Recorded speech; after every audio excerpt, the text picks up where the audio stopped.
네, 안녕하세요. 소문보험금을 찾아드리는 손해사정사 드립니다. 오늘은 교통사고로 사망한 경우 어떤 부분을 유의해서 합의를 진행하셔야 하는지 거기에 대해서 알려드리도록 하겠습니다. 피해자가 사망한 경우를 설명드립니다.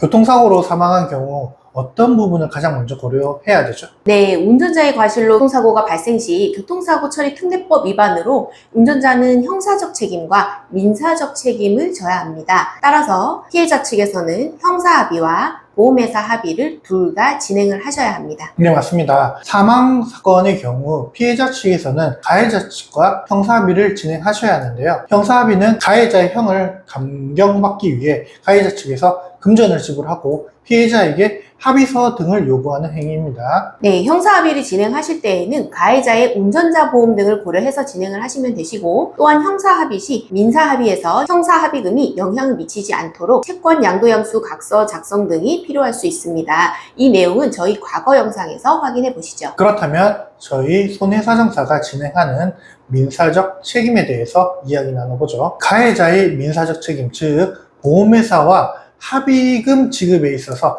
어떤 부분을 가장 먼저 고려해야 할까요? 네, 우선 사망 당시의 상황을 먼저 고려를 해야 하는데요. 과실에 따라 최종 손해배상액, 즉 합의금이 매우 달라질 수 있습니다. 사망의 경우 이상주 경상 환자의 경우와는 달리 과실에 따라서 합의금이 엄청난 차이가 발생할 수 있으므로 과실의 가능성이 있다면 과실을 명확히 하는 것이 매우 중요합니다. CCTV 사진, 영상 등을 토대로 판단을 해야 하고요. 경찰서에서 가해자 여부 결정뿐만 아니라 정확한 과실 판단이 필요하겠죠. 네, 그리고 피해자의 나이가 매우 중요한데요. 피해자의 나이가 상당히 고령인 경우에는 소송으로 진행하는 것보다도 보험회사와 약관으로 처리하는 것이 유리한 경우가 많습니다. 따라서 고령의 피해자의 경우에는 소송 또는 약관, 어떻게 진행할 것인지를 검토하고 판단하는 것이 중요합니다. 네, 맞습니다. 피해자의 나이가 매우 젊은 경우라면 반대로 소송이 유리한 경우도 있으니까 이 부분은 전문가의 판단이 필요한 부분입니다. 마지막으로 소득 역시 중요한 부분이지 않습니까? 네, 맞습니다.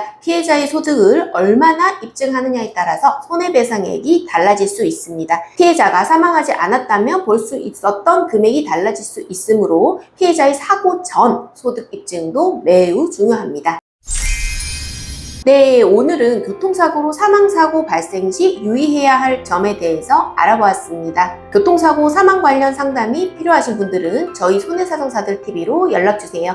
상담 도와드리도록 하겠습니다. 알면 도움되는 보험보상 채널 손해사정사들 TV 구독하셔서 매주 업그레이드 되는 보상 정보 받아가시길 바랍니다. 오늘도 시청해주셔서 감사합니다.